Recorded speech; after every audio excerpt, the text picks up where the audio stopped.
I use my intuition in my freehand practice almost exclusively, but I also live my daily life in the exact same way.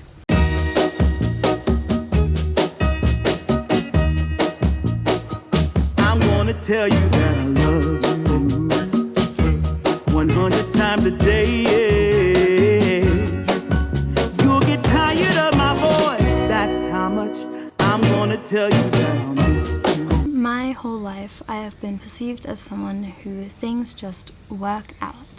I believe falls in shit and comes up smelling of roses was a phrase commonly thrown around, but even as a young girl falling accidentally into the exact situation I'd hoped for, I had this all-encompassing feeling that nothing I did was accidental.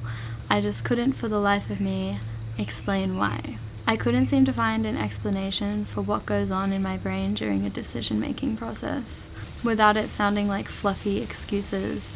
And at the end of the day, on the outside, I wasn't concerned about consequences, I didn't think through my actions, and it was all just luck. Now, I'm very strong-willed when it comes to my feelings on certain topics. I can change my opinions when I'm approached with new information that challenges my position. I value the truth over everything, but when I believe in something, I believe it wholeheartedly. So you can imagine how that goes when your primary source of judgment is intuition. That's what I learnt is going on. My intuition runs so strongly that the initial dose of logic, usually attributed towards major life decisions, comes after the fact. That part happens once I've committed to a decision, and this is why things work out, you see. I've developed a theory over the many years of confusion that I've experienced with this topic. I've learned that my brain lives on the extremes, always, for the important stuff. I'm never in the middle, but take me to a grocery store or give me two options without having enough time to prepare for imagining the two.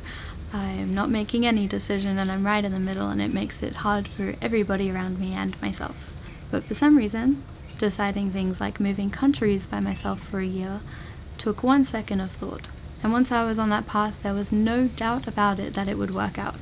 Of course my application would be accepted because it's what I want to do. See, I'm not immune to negative consequences, and I'm very aware that they exist.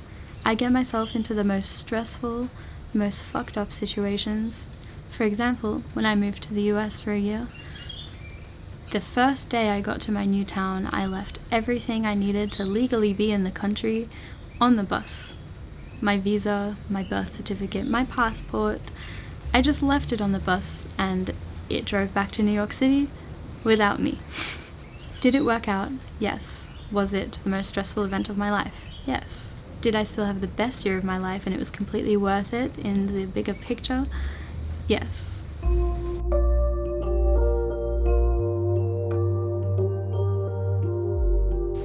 And this is where I'm going with this. If I let my anxious thinking, logic, problem-solving brain in too early in a decision-making process, I would stop myself from doing it because of the risks and the possibility of failure. And all of a sudden it doesn't seem magical and novel anymore. It's like my brain doesn't consider the possibility of failure because I want it to work out so badly. I truly think that my streak of things working out for me is actually more logical than everyone believes. I don't think myself into a place of doubt because my brain is so focused on it to the point where I will literally daydream in great detail what I would experience when I'm in the desired situation. I'll go to bed at night, and for weeks before the thing happening, I'll be living through it already in my head. A technique of trying to control an environment I ultimately can't control? Perhaps. But is it possible for me to believe that that's the reason why things keep happening the way I want them to? If all I'm thinking about is things working out in the way I want them to, then subconsciously the smaller decisions that I make will be naturally drifting towards the ones that keep me on that path, right? To counter it, if I was thinking about failing and how disappointed I would almost be subconsciously planning for it to fail. I'm aware that we have control always over our decisions, but do we really always have control over our decisions? Maybe some people do, but I know that my brain is much too anxious and much too worried about control at the best of times to ever trust myself to carry both optimism and pessimism in the same hands. about an impending life decision. The two cannot exist at the same time, so my brain starts planning and fantasizing and doing walkthroughs for my future life, and everyone else around me does the worrying. Have you thought about this? Are you sure you want to do this? Have you thought this through? Yes, I have. Probably too much. It's all I think about. I'm honestly a little bit tired of thinking about it so much because I want it so badly. And I'm scared that if I sprinkle any doubt into my daydreams that it won't work, so I am constructing strict, optimistic daydreams every night. But no, I'm not thinking it through. I think another big element of people perceiving me as aloof and not thinking things through is because I have a fun little habit of keeping everything a big secret until I get the tick of approval that everything's going ahead as planned.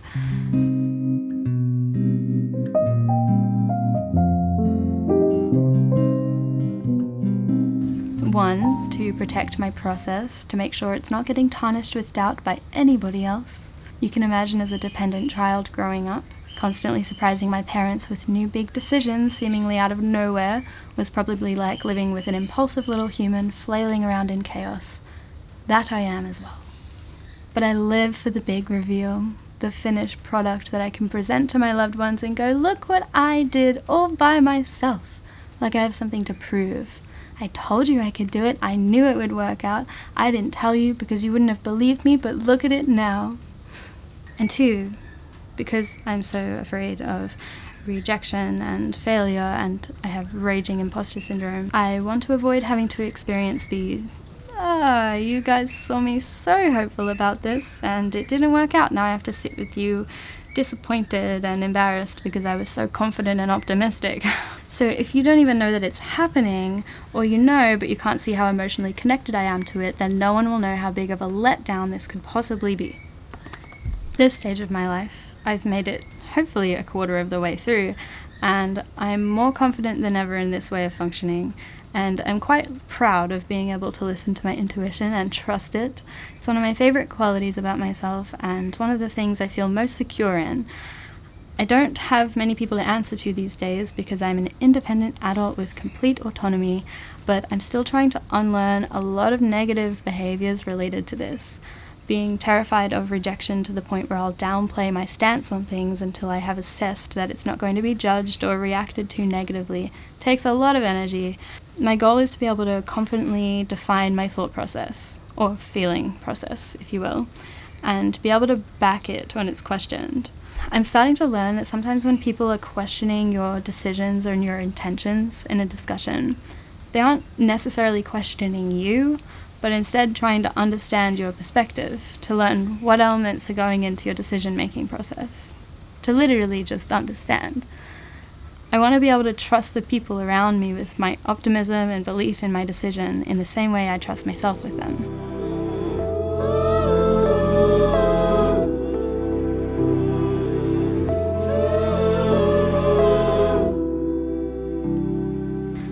Anyway, to sum this up in one sentence that I have tattooed on my body and is honestly the only mantra-like affirmation I stand by, is this: feeling to thought. Act first, decide, commit, then problem solve. Allow your very important, very valuable, logical thinking brain to come up and do something helpful, to run alongside your ambitions and desires and the things that are emotionally driven, and do the problem solving once you're on the path you need to be on. The perfectly fluffy solution to my perfectly fluffy decision-making process.